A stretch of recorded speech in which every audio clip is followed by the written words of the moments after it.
بالله من الشيطان الرجيم بسم الله الرحمن الرحيم أولم يهد للذين يرثون الأرض من بعد أهلها أن لو نشاء أصبناهم بذنوبهم ونطبع على قلوبهم فهم لا يسمعون تلك القرى نقص عليك من أنبائها وَلَقَدْ جَاءَتْهُمْ رُسُلُهُم بِالْبَيِّنَاتِ فَمَا كَانُوا لِيُؤْمِنُوا بِمَا كَذَّبُوا مِنْ قَبْلُ كَذَلِكَ يَطْبَعُ اللَّهُ عَلَى قُلُوبِ الْكَافِرِينَ وَمَا وَجَدْنَا لِأَكْثَرِهِم مِّنْ عَهْدٍ وَإِنْ وَجَدْنَا أَكْثَرَهُمْ لَفَاسِقِينَ۔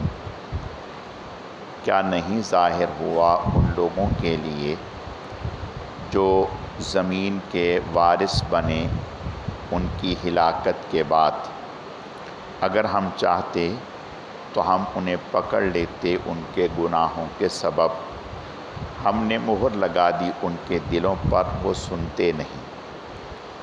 یہ بستیاں ہم بیان کرتے ہیں آپ پر اس کی خبریں، البتہ تحقیق آئے ان کے پاس ان کے رسول نشانیے لے کر، پس نہیں تھے وہ کہ ایمان لاتے بسبب اس سے پہلے جھٹلانے کے۔ اسی طرح اللہ تعالیٰ نے مہر لگا دی ان کافروں کے دلوں پر، اور نہیں پایا ہم نے ان میں سے اکثر کو عہد وفا، عہد کو پورا کرنے والا، اور یہ کہ پایا ہم نے ان میں اکثر کو نافرمان۔ گزشتہ آیات میں اللہ رب العزت نے اس بات کو بیان کیا تھا کہ اگر مختلف قوموں کے لوگ جن کے پاس مختلف ادوار میں اللہ کے پیغمبر اور رسول آئے، وہ اللہ کے نبیوں پر ایمان لے آتے، تقوی اختیار کر لیتے، تو اللہ تعالیٰ زمین و آسمان کی فتوحات، برکتوں اور خیروں کے دروازے ان پر کھول دیتے، انہیں پریشانیاں، تنگیاں اور مصیبتیں نہ آتیں۔ اگلی آج کی آیتوں میں اللہ پاک یہ بات فرما رہے ہیں کہ جو قومیں پہلے ہلاک ہو گئیں، اس کے بعد ان کی جگہ پر جو نئے لوگ آئے، آباد ہوئے، آگے ان کی اولادیں، انہوں نے اپنے آباء و اجداد کی ہلاکت کے بعد بھی کوئی عبرت حاصل نہ کی، کوئی سمجھ حاصل نہ کی۔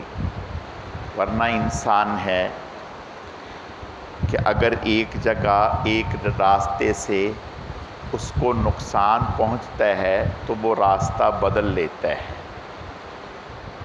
کسی ایک کام میں اس کو خسارہ ہوتا ہے تو وہ اپنا تجربہ دوسرا کر کے دیکھتا ہے۔ اللہ پاک نے انسان کو عقل دی ہے، سمجھ دی ہے، وہ عبرت حاصل کرتا ہے کہ بھئی فلاں کام فلاں لوگوں نے کیا، انہیں اس میں یہ نقصان ہوا، کم از کم میں تو یہ نہ کروں تاکہ میں اس نقصان میں مبتلا ہوں۔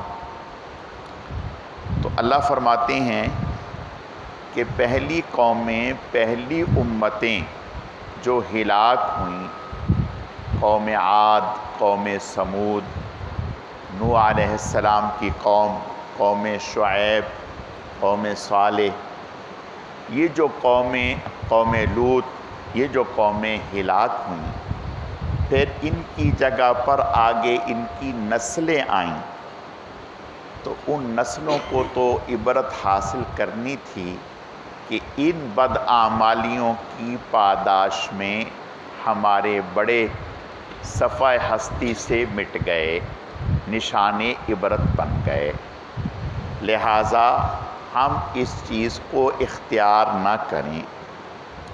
اللہ فرماتے ہیں کہ انہوں نے کوئی عقل اور سمجھ حاصل نہیں کی۔ اللہ فرماتے ہیں لو نشاء اصبناہم بذنوبہم، ان لوگوں کو جو موجودہ ہیں اگر ہم چاہتے تو ان کے گناہوں کی پاداش میں انہیں بھی صفحہ ہستی سے مٹا دیتے، یہ بھی پہلی قوموں کی طرح ہو جاتے۔ وَنَطْبَعُ عَلَى قُلُوبِهِمْ فَهُمْ لَا يَسْمَعُونَ، اللہ فرماتے ہیں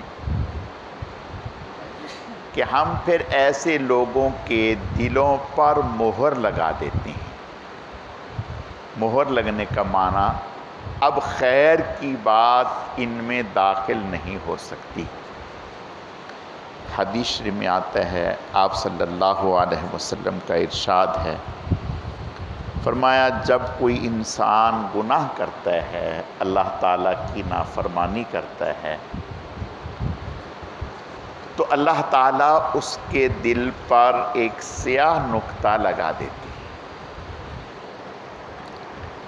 اگر تو وہ توبہ کر لیتا ہے، معافی مانگ لیتا ہے، اپنے اس گناہ کو چھوڑ دیتا ہے تو اللہ اس کو مٹا دیتے ہیں، اور اگر وہ توبہ نہیں کرتا، معافی نہیں مانگتا، تو پھر ایک اور لگتا ہے، ہوتے ہوتے دل بالکل سیاہ ہو جاتا ہے، اب وہ کام کرنا چھوڑ دیتا ہے۔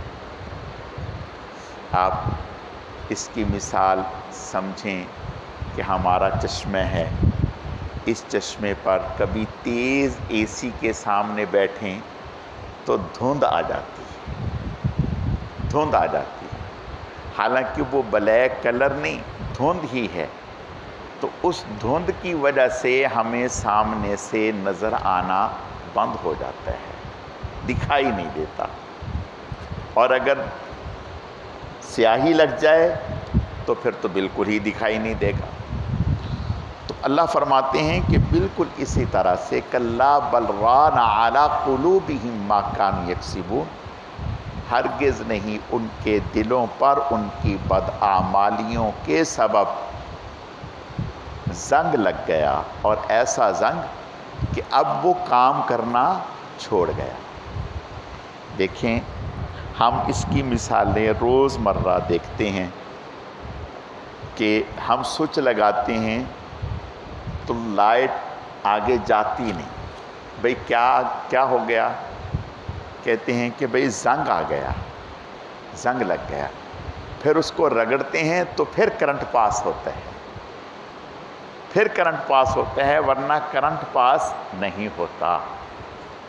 تو اسی طرح جب انسانی دل سیاہ پڑ جاتا ہے تو پھر وہ کام کرنا چھوڑ دیتا ہے، جب وہ کام کرنا چھوڑتا ہے پھر نہ وہ خیر کی چیز بتلاتا ہے، نہ شر کی چیز بتلاتا ہے، نہ پھر وہ خیر پر بولتا ہے، نہ شر پر بولتا ہے، ورنہ اللہ تعالیٰ نے انسانی قلوب میں یہ استعداد رکھی ہے کہ اگر ایک نارمل آدمی کوئی برا کام کرے تو اس کے دل میں الارم بجنا شروع ہو جائے گا، اس کا دل اس کو بول بول کر کے بتائے گا کہ میاں یہ آپ سے غلطی ہو گئی، یا آپ نے غلط کر دیا۔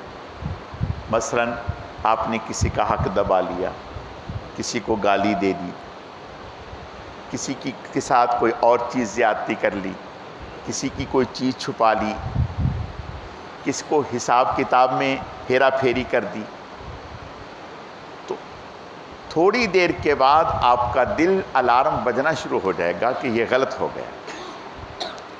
اور آپ نے نیکی کی، کوئی بھی اچھائی کا کام کیا، تو آپ کا دل الارم بجنا شروع ہو جائے گا کہ ماشاءاللہ آپ نے بہت اچھا کام کیا۔ دل ہمارا ہمیں بتلاتا رہتا ہے، لیکن شرط یہ ہے کہ ٹھیک ہو، ٹھیک ہو۔ گھڑی الارم جب بھی بجائے گی جب گھڑی ٹھیک ہوگی، اگر گھڑی ٹھیک نہیں تو الارم کہاں سے بجے گا؟ تو اللہ فرماتے ہیں نطبع علی قلوبہم فہم لا یسمعون، ہم ان کے دلوں پر مہر لگا دیتے ہیں۔ اب اس کی خرابی کی وجہ سے نہ آنکھ صحیح کام کر پا رہی ہے، نہ کان صحیح کام کر رہے ہیں۔ قرآن پاک میں دوسری جگہ 9ویں پارے میں، یہ اسی پارے میں آگے جا کر اللہ پر فرمائیں گے کہ بھئی کافروں کی مثال اللہ تعالیٰ بیان فرماتے ہیں کہ ان کے پاس آنکھیں ہیں دیکھتے نہیں، کان ہیں سنتے نہیں، دل ہے سمجھتے نہیں۔ اولئک کالانعام بل ہم اضل، بلکہ وہ چوپایوں سے بھی بدتر ہیں۔ کیا مطلب؟ جانور بھی اپنے فائدے کی چیز اور اپنے نقصان کی چیز کو دیکھ کر سمجھتا ہے کہ مثلا ڈنڈا دکھائیں، ابھی مارا نہیں ہے آپ نے، ڈنڈا دکھایا ہے، تو جانور سمجھتے ہیں کہ یہ ڈنڈا جو ہے یہ میرے مطلب کی چیز نہیں ہے۔ چارہ دکھائیں تو وہ بھاگ کے آئے گا۔ گویا جانور جو ہیں وہ بھی اپنے مطلب نفع کی اور نقصان کی چیز کو سمجھتا ہے۔ پھر جانور جو ہے مثلا کتا ہے، بلی ہے، وہ بھی آواز پہچانتا ہے سن کر کہ یہ محبت کی آواز ہے، یہ جھڑک کی ڈانٹ کی آواز ہے۔ اگر آپ جانور کو جھڑکیں گے تو وہ کتے کو تو وہ بھاگ جائے گا۔ بول ہی رہے ہیں، وہ محبت کی آواز کو بھی سمجھتے ہیں اور ڈانٹ کی آواز کو بھی سمجھتے ہیں۔ تو اللہ فرماتے ہیں کہ ہم نے انسان کو تو اشرف المخلوقات بنایا ہے۔ جب اس کا دل خراب ہوتا ہے، دل برباد ہوتا ہے، تو پھر آنکھیں دیکھنے کے باوجود بھی عبرت حاصل نہیں کرتی، کان سننے کے بعد بھی صحیح فیصلہ نہیں کرتے۔ آگے اللہ فرماتے ہیں تِلْكَ الْقُرْآنَ نَقُصُّ عَلَيْكَ مِنْ أَنْبَائِهَا، ہم نے آپ کے سامنے مختلف بستیوں کے، مختلف قوموں کے واقعات بیان کیے، اور آگے فرمایا کہ جتنے بھی بستیوں میں، قوموں میں رسول آئے وہ نشانی معجزات لے کر کے آئے، لیکن اس کے باوجود وہاں کے لوگوں نے مانا نہیں، ایمان نہیں لائے۔ کیوں؟ بل طبع اللہ بما کذبوا من قبل، پہلے مرحلے میں زبان سے نکل گیا کہ نہیں ہم نہیں مانتے، آپ جھوٹے ہیں، آپ صحیح نہیں۔ تو اللہ فرماتے ہیں انسان سمجھدار وہ ہے جو جب اسے پتہ چل جائے کہ میری یہ بات غلط ہے تو وہ مان جائے کہ ہاں بھائی یہ مجھ سے غلطی ہو گئی، یہ میں نے غلط کہا۔ تو اللہ فرماتے ہیں یہ کافر قوم کا شیوہ ہے کہ ان کی بات زبان سے ایک دفعہ نکل گیا کہ ہم نہیں مانتے، اب 1000 دلائل پیش کر دیں، 1000 معجزات دکھا دیں، اب وہ ماننے کے لیے تیار نہیں۔ اور ایمان کی نشانی یہ ہے کہ اگر غلطی ہو گئی فوراً تسلیم کر لیا۔ مثلا سیدنا صدیق اکبر رضی اللہ تعالیٰ، ایک ادنا سے صحابی یعنی عام سے صحابی، انہیں سخت سست کہہ دیا، ڈانٹ دیا۔ تھوڑی دیر کے بعد الارم بجنا شروع ہو گیا، کیا؟ دل بولنا شروع ہو گیا کہ میاں یہ تو غلطی ہو گئی، آپ نے زیادتی کر لی، زیادہ کہہ دیا۔ اب صدیق اکبر رضی اللہ تعالیٰ ان سے کہہ رہے ہیں کہ معاف کر دو یا بدلہ لے لو۔ وہ کہہ رہے ہیں میں بدلہ نہیں لے رہا۔ کہا معاف کر دو، اب وہ خاموش، بول نہیں رہے۔ کہا کہ میاں یا بدلہ لے لو یا معاف کر دو ورنہ حضور سے شکایت کر دیں گے، حضور سے شکایت کر دیں گے۔ کچھ اور لوگ بھی بیٹھے ہوئے تھے انہی کے قبیلے کے، انہوں نے کہا واہ بھائی واہ، یہ خوب دھمکی لگا دی ہیں، زیادتی بھی کی اور اوپر سے کہہ رہے ہیں کہ شکایت بھی کر دیں گے۔ اللہ اکبر! وہ صحابی سمجھتے تھے، انہوں نے اپنی قوم کے لوگوں سے کہا کہ تم جانتے بھی ہو یہ کون ہیں؟ یہ کوئی عام نہیں ہے، یہ تو خاص ہیں اور اخص ہیں، خاص میں سے بھی خواص الخواص۔ یہ اگر ناراض ہو گئے تو اللہ کے نبی ناراض ہو جائیں گے، اور اگر اللہ کے نبی ناراض ہوں گے تو اللہ ناراض ہوں گے، اور اگر اللہ ناراض ہو گئے تو میرے لیے تو کوئی زمین پہ جگہ ہی نہیں ہے، جگہ ہی نہیں۔ اور انہوں نے کہا کہ بھئی اللہ آپ کو معاف کرے۔ سیدنا صدیق اکبر سے کہا، یہ کہہ دیا کہ اللہ آپ کو معاف کر دے، اور پھر حضور سے ذکر کیا تو آپ نے ارشاد فرمایا، آپ نے اچھا کیا، آپ نے اچھا کیا، آپ کو یہی کہنا چاہیے تھا۔ آپ نے ادب سکھایا کہ جو آپ سے رتبے میں، منصب میں، تقوی میں بڑا ہے، وہ اگر کسی وقت سخت سست کہہ لے، اس کو برداشت کر جانا چاہیے اور اس کے آگے زبان نہیں چلانی چاہیے۔ اگر بعد میں اس کا غصہ ٹھنڈا ہو جائے اور پھر وہ کہہ دے کہ میاں معاف کر دیں، تو کہیں کہ ہاں اللہ تعالیٰ آپ کو معاف کر دے، اس سے اللہ تعالیٰ آپ سے راضی ہو جائیں گے۔ تو میں عرض یہ کرنا چاہتا ہوں، بتانا یہ چاہتا ہوں کہ جب اندر میں ایمان ہوتا ہے تو پھر انسان اگر کوئی غلط بات بھی، غلط جملہ بھی زبان سے نکل گیا تو اس ضد پر قائم نہیں رہتا کہ میری بات تو حرف آخر ہے، اب تو یہ بدلے گی نہیں۔ اللہ فرماتے ہیں کہ ان کافروں کی روش یہ ہے کہ اگر پہلی دفعہ نبیوں کے سامنے یہ بات زبان سے نکل گئی کہ نہیں نہیں نہیں نہیں آپ تو ٹھیک نہیں ہیں، آپ تو غلط ہیں، ایسے ہیں، تو بس اسی ضد پر قائم ہیں، اب ماننے کے لیے تیار نہیں۔ اللہ فرماتے ہیں وَمَا وَجَدْنَا لِأَكْثَرِهِم مِّنْ عَهْدٍ، اکثر لوگوں کو، کافروں میں، ہم نے عہد کا، وعدے کا پاس کرنے والا نہیں پایا۔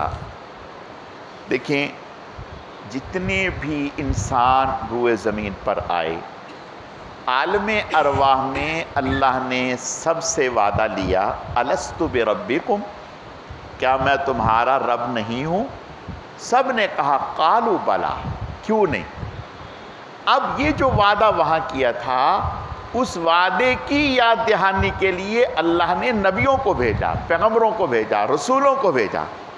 اب ہونا تو یہ چاہیے تھا کہ جب یہ وعدہ یاد دلایا گیا تو انسان اس وعدے کو یاد آنے کے بعد فوراً سر تسلیم خم کرتے، بلکہ اس سے بھی آگے قرآن پاک میں 11ویں پارے میں آئے گا کہ کافر اور مشرک کبھی سفر کرتے اور مصیبت میں مبتلا ہو جاتے، مثلاً کشتی بھنور میں پھنس گئی، اب بچنے کی کوئی تدبیر نہیں، تو ایسے میں اللہ تعالیٰ کے سامنے گریہ وزاری کرتے، دعا کرتے، اے اللہ لَإِنْ أَنْجَيْنَا مِنْ هَٰذِهِ، اے اللہ اگر آپ نے ہمیں اس سے نجات دے دی تو ہم آپ پر ایمان لے آئیں گے، کبھی آپ کی نافرمانی نہیں کریں گے۔ اللہ فرماتے ہیں کہ جب ہم نے نجات دے دی تو پھر اسی روش پر آگے، پھر اسی، یعنی اپنی کیے ہوئے وعدے کا پاس نہیں۔ اللہ ہمیں معاف فرمائے۔ یہ تو بات کافروں کی تھی، لیکن ہم تو اپنے ہی بیٹھے ہیں نا سارے ایمان والے، یہ غلطی تو ہم میں بھی ہے۔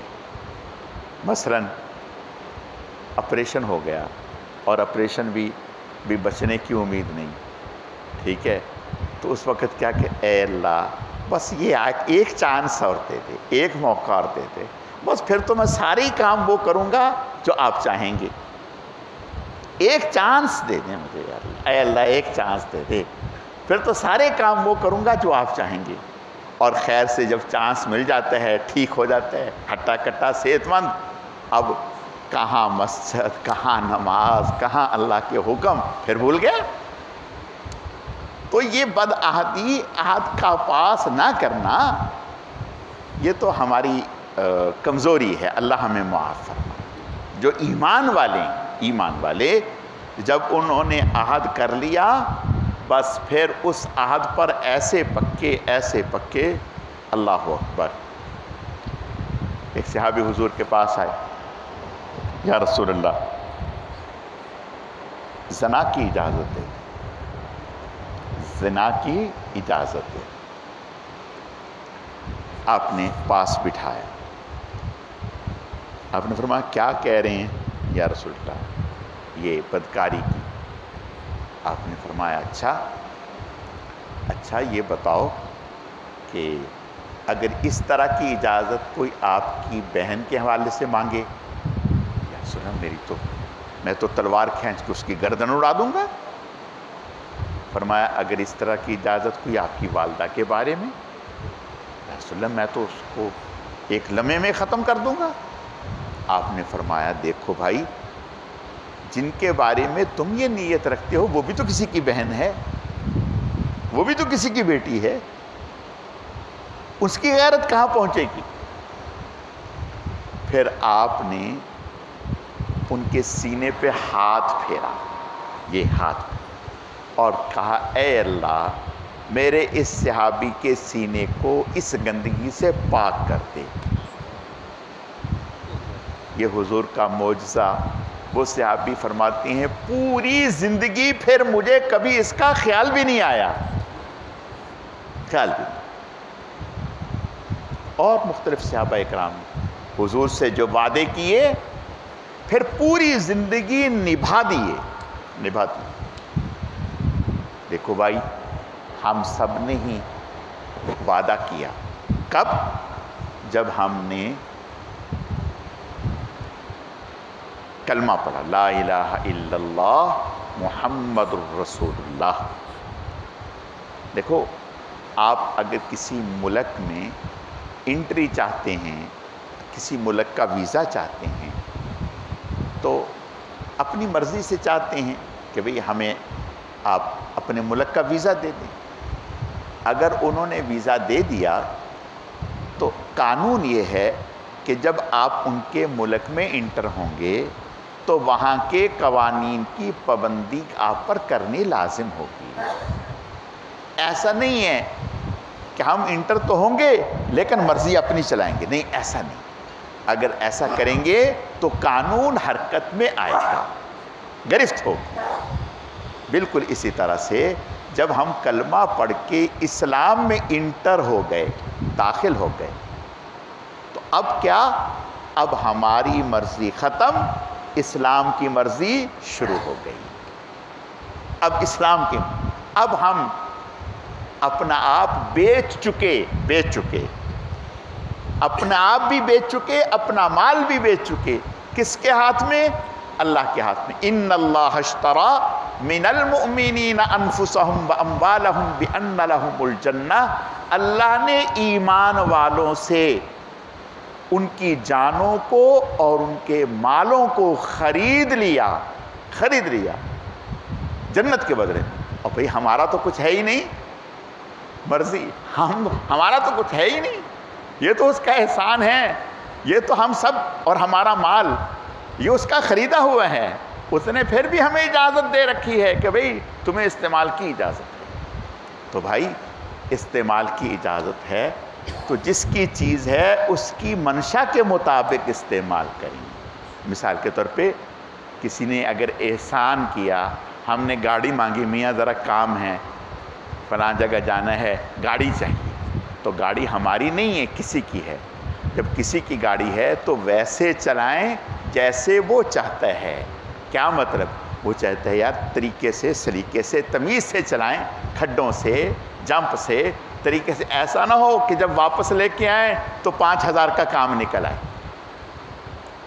تو بالکل اسی طرح سے اللہ تعالیٰ بھی ہم سے یہ چاہتے ہیں، اللہ تعالیٰ بھی ہم سے یہ چاہتے ہیں کہ بھئی تم اسلام میں داخل ہوئے، اپنی مرضی سے ہوئے، اب ہم نے تم سے خرید لیا، تمہیں خرید لیا، اور یہ احسان ہے. یہ تو میں کہتا ہوں ہماری خوش نصیبی ہے. کتنا اونچا خریدار ہے، ہمارے پاس مال کیا ہے. یعنی سوچے نا خریدار کتنا ہوتا نا.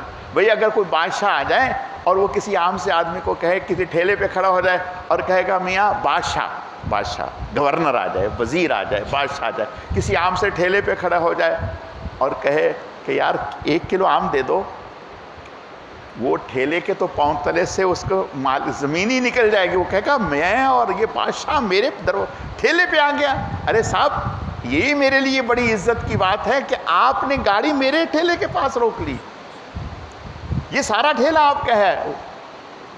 تو بھائی بات یہ ہے، ہماری تو خوش نصیبی کی انتہا ہے کہ اللہ ہمارے خریدار ہیں، اللہ ہمارے خریدار ہیں، ہم اپنے آپ کو اللہ کے ہاتھ میں بیچ چکے، اس پر شکر ادا کرنا چاہیے اللہ کا کہ اللہ آپ کا شکر ہے کہ ہم آپ کے ہاتھ میں بک گئے، اگر ہم آپ کے ہاتھ میں نہ بکتے تو ہماری قیمت ٹکا بھی نہ تھی، ہماری قیمت ٹکا بھی نہ تھی، اور جب آپ نے ہمارا سودا کر لیا تو ہمارے دام لگ گئے، ہماری جان کی قیمت بن گئی۔ تو اللہ فرماتے ہیں وَمَا وَجَدْنَا لِأَكْثَرِهِمْ، کہ ہم نے اکثر لوگوں کو نافرمان پایا، جو عہد اللہ سے کیا اس پر پورا اترنے والا نہ پایا۔ کافروں کی بات ہو رہی ہے، اور یاد رکھیں ہم مسلمان ہیں، ہمیں اس بات کی پوری فکر کرنی چاہیے کہ کافروں کے جو وصف ہیں جن کی اللہ مذمت بیان کرتے ہیں، اگر ہمارے اندر وہ ہمیں نظر آئیں تو اسے ختم کرنا چاہیے۔ جو اللہ تعالیٰ کے مطیع و فرما بردار بندے ہیں، وَمَن یُطِعِ اللَّهَ، وہ مطیع و فرما بردار کون بندے ہیں؟ صراط الذین انعمت علیہم، ان لوگوں کا راستہ جن پر آپ کا انعام ہوا ہے، اور انعام کن پر ہوئے ہیں؟ وَمَن یُطِعِ اللَّهَ وَالرَّسُولَ فَأُولَٰئِکَ مَعَ الَّذِينَ أَنْعَمَ اللَّهُ عَلَيْهِمْ مِنَ النَّبِيِّينَ وَالصِّدِّيقِينَ وَالشُّهَدَاءِ وَالصَّالِحِينَ، یہ 4 طبقے ہیں جن پر اللہ کا انعام ہوا، انبیاء، رسل، صدیقین، شہداء، صالحین۔ تو دعا کرنی چاہیے، اے اللہ انعام یافتہ لوگوں کی صف میں پورے طور پر ہمیں داخل فرما دیجئے، اور وہی صفات اے اللہ ظاہر میں، باطن میں، ہمارے گھروں میں، ہمارے کاروبار میں، ہماری اولادوں میں وہی صفات ہمیں نصیب فرما دیجئے۔ الحمدللہ رب العالمین، والعاقبۃ